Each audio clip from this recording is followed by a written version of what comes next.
27 ये जो क्वेश्चन दे रखा है इसमें 27 सॉलिड स्पेयर हैं आपके पास, 27 सॉलिड हैं।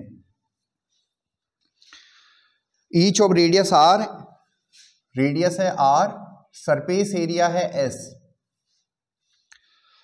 Are melted to form a sphere with the surface area S dash.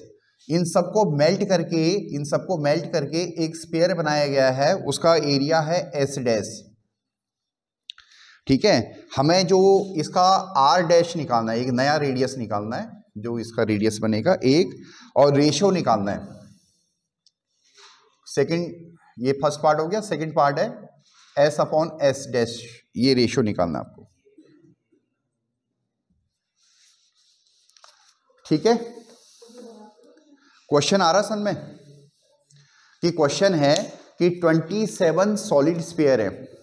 ठीक है, 27 सॉलिड स्पेयर हैं, उनको हमने मेल्ट किया है और मेल्ट करके हमने एक बड़ा स्पेयर बनाया है।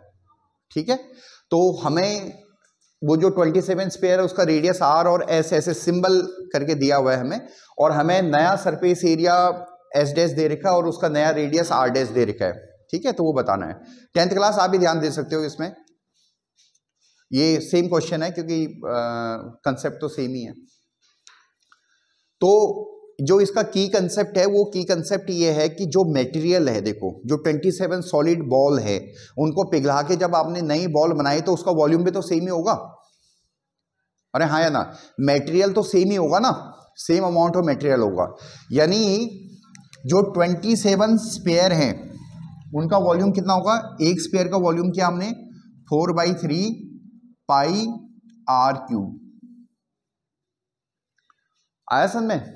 ठीक है, और जो नया होगा, जो हमारे पास नया बनेगा, वो बनेगा 4/3 पाई आर क्यूब, यानी आर डैश का क्यूब। आया समझ में? ये बड़ा वाला बना, ये 27 है, तो वॉल्यूम उनका बराबर ही होगा। ठीक है, तो अगर आप इसको 4/3 दोनों तरफ से कट गया, पाई भी कट गया, और आर डैश का क्यूब इक्वल टू हो जाएगा 27 आर क्यूब। आया समझ में? जब यहाँ पे क्यूब होता है तो हम क्यूब रूट ऐसे निकालते हैं, यानी आर डैश की वैल्यू हम ऐसे निकालेंगे, यहाँ 3 डालेंगे, 27 आर क्यूब। इसमें 3 कॉमन लेंगे,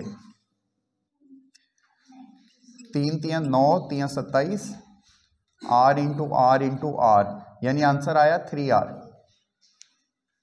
आया समझ में?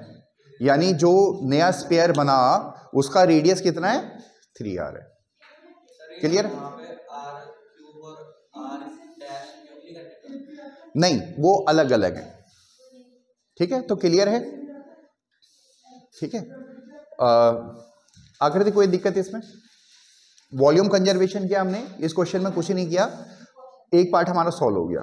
दूसरा पार्ट हमें वो ये बोल रहा है कि सरफेस एरिया, चाहे तो आप एच डैश अपॉन एस का रेशियो निकालो या एस अपॉन एच डैश का रेशियो निकालो। ठीक है, तो जो पुराना वाला सरफेस एरिया है, इसको रब कर देता हूं थोड़ा।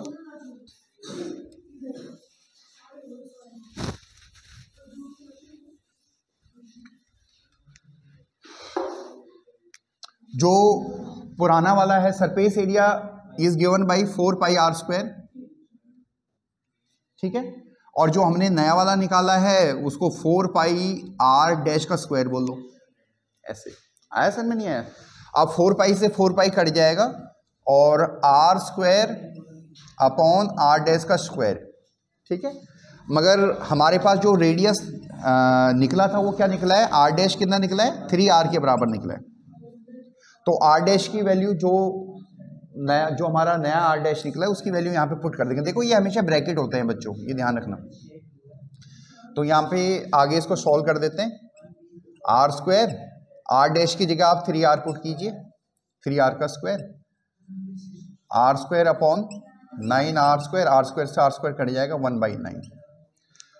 अब ये डिपेंड करता है, 1/9 भी लिखा जा सकता है सॉल्यूशन में, 9/1 भी लिखा जा सकता है। डिपेंड करता है कि आप रेशियो किसका ले रहे हो, पुराने से नए का ले रहे हो या नए से पुराने का ले रहे हो, उससे कोई फर्क नहीं पड़ता। आया समझ में? नहीं आया? ठीक है।